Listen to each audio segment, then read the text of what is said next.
tonight we will award the winners of the Super Essay Contest. And we'd like to call on Mr. Richie Yang to come up on stage to help us award the winners.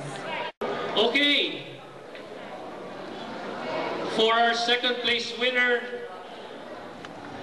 it's coming from the store. The essay that's coming from the store. Let's hear the tape, please.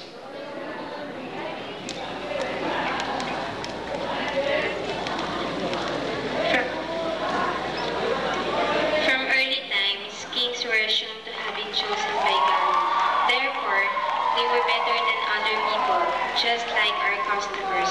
As they enter our royal house, they were treated differently.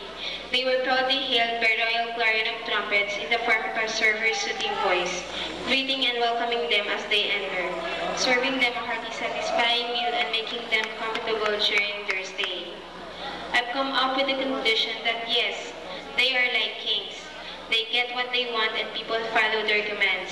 They were treated majestically and even the members of their family. We are like knights of a king, fighting and conquering every kingdom for honor, being successful in giving the best-hailed service of our time. May we all find a way to unabridge success. May we elevate this restaurant an admired one. Let us all carry in ourselves the lesson this restaurant taught us. Carry on with the struggle of giving the best of ourselves in service of our king, our customers. Okay, kilala niyo ba yun? Taga-green belt? Okay, let me call on stage Miss Rousey Del Caño. Rousey! Yes, Ako, performer din. Congratulations, our second place winner! Congratulations! So Richie, would you like to join them for a photo opportunity? And ladies and gentlemen, these are your winners of the Super Bowl Essay Contest! Let's give them all a big round of applause! Woo-hoo! There you have it! And with that, we would like to encourage each and every one of you to keep writing and keep the creativity alive. Okay, we also have the super dishes. Okay, and then roasting. I'll go through this so everybody will be here now during the patient day. Roasting. Also the best, no? I think this was the chicken, di ba? Sarap, no? Chicken. Mark Anthony Lee of Greenbelt 3.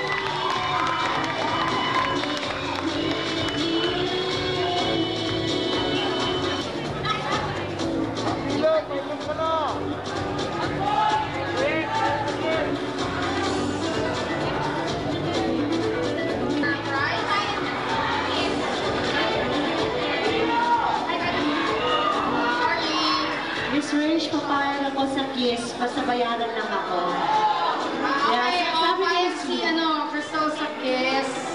Sabi ni Miss Lucia yung... Kaya ba kayong bawasan yung pera nyo? Para sa kiss? Hindi.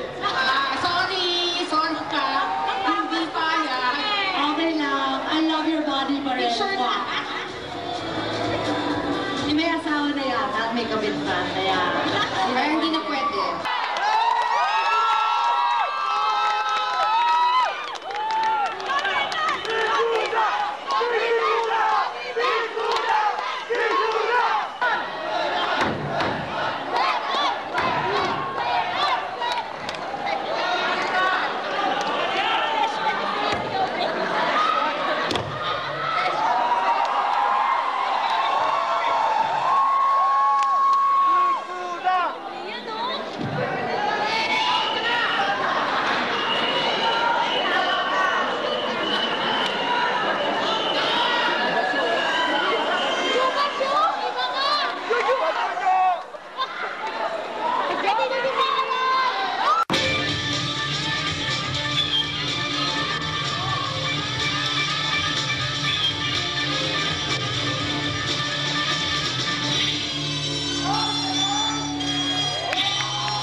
Castro. Sir,